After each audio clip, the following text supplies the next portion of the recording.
Shalom untuk kita semua. Hari ini Jumat 20 Desember 2024. Saya Pendeta Stefanus Surlia mengajak Bapak Ibu Saudara-saudari untuk mengikuti renungan harian yang diberikan oleh Majelis Sinode GKO di Indonesia dengan berpedoman pada pola pembacaan Alkitab 4M, yaitu menerima, merenungkan, melakukan, dan membagikan firman Tuhan. Mari kita berdoa. Kami mengucap syukur kepadamu Bapa atas penyertaan-Mu yang sempurna. Saat ini kami mau tahu isi hati dan pikiran Allah melalui firman-Mu.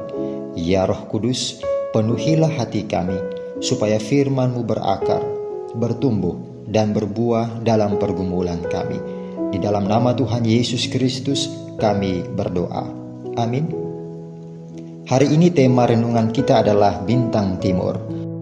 Sedangkan pembacaan firman Tuhan terdapat dalam Injil Matius pasal 2 ayat 9 hingga ayatnya yang ke-10. Demikian firman Tuhan.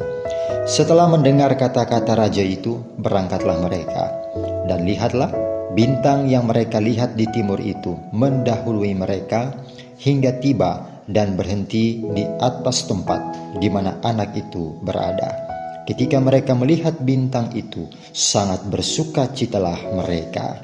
Demikianlah firman Tuhan yang telah kita dengar bersama. Mari kita renungkan firman Tuhan dengan memakai beberapa pertanyaan sebagai berikut. Pertanyaan yang pertama, siapakah yang berangkat ke Betlehem? Mereka yang disebut orang-orang Majus. Pertanyaan kedua, apakah yang mereka lihat dalam perjalanannya? Yang mereka lihat yaitu bintang. Pertanyaan yang ketiga, apakah yang mereka rasakan ketika mereka melihat bintang petunjuk tersebut? Mereka sangat bersukacita. Bapak Ibu, saudara-saudari, siapakah orang-orang Majus ini? Dari manakah asalnya? Orang-orang Majus diketahui berasal dari Persia, dan mereka mempelajari dan memahami tentang ilmu astrologi atau ilmu perbintangan. Orang Persia menyembah dewa, dan mereka percaya bahwa dewa mereka ada di langit di antara bintang-bintang dan benda-benda langit yang lainnya. Karena keadaan itulah, maka orang-orang Majus sangat dihormati, bahkan status sosial mereka menjadi tinggi. Mereka datang membawa emas, kemenyan, dan mur dengan nilai yang mahal. Maka kemungkinan besar mereka datang membawa banyak orang, banyak pengawal-pengawal. Jadi betapa meriahnya arak-arakan tersebut. Lalu bagaimana dengan bintang yang mereka lihat? Apakah hanya mereka yang mengetahui dan memahami tentang bintang itu? Di dalam Perjanjian Lama, Kitab Bilangan pasal 24 ayat 17, ada seorang yang bernama Bileam telah bernubuat. Aku melihat dia, tetapi bukan sekarang. Aku memandang dia, tetapi bukan dari dekat.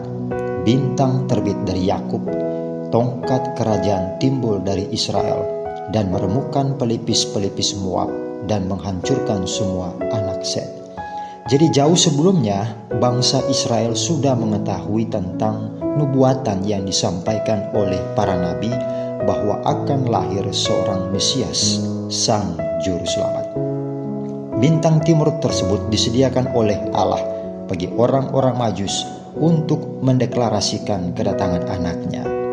Perjumpaan antara Allah dan manusia seringkali terjadi di luar akal manusia, dan itu bisa dibuktikan dari cerita orang-orang Majus ini. Para Majus ini tidak mengenal Allah yang disembah orang Yahudi, dan yang pastinya mereka bukan orang Yahudi. Tetapi keinginan mereka lebih besar untuk mencari dan menemukan Yesus. Sebaliknya, justru para imam kepala dan ahli Taurat bangsa Yahudi gagal mengenal dan menjumpai Yesus.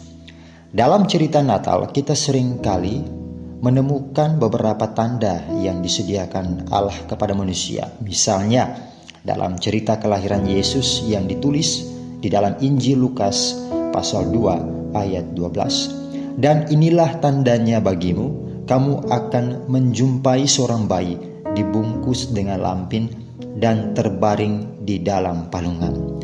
Palungan adalah benda yang sering dijumpai dan dipakai oleh para gembala. Dalam cerita kelahiran Yesus, menurut Injil Matius pasal 2 ayat 9, setelah mendengar kata-kata raja itu, berangkatlah mereka, dan lihatlah, bintang yang mereka lihat di timur itu mendahului mereka hingga tiba dan berhenti di atas tempat di mana anak itu berada. Bintang adalah benda yang mereka pelajari dan pahami. Berdasarkan cerita tentang para gembala dan orang-orang Majus ini, kita dapat mengambil kesimpulan bahwa Allah menjumpai manusia melalui keseharian mereka. Allah berjumpa dengan manusia melalui pekerjaan mereka. Tanda-tanda yang mereka dapatkan itu tidak asing bagi mereka. Karena kenapa? Karena tanda-tanda itu merupakan makanan dan minuman mereka setiap hari. Makanya dengan cepat dan tepat mereka dapat berjumpa dengan Yesus. Bapak, Ibu, saudara-saudari yang diberkati oleh Tuhan, apa yang bisa kita pelajari dari orang-orang Majus? Pengetahuan mereka, pekerjaan mereka, profesi mereka, aktivitas mereka menuntun mereka berjumpa dengan Yesus. Dan seharusnya kita pun demikian. Jangan sampai kepintaran dan kekuatan kita yang terbatas membawa kita jauh terpisah dari Allah yang tak terbatas itu.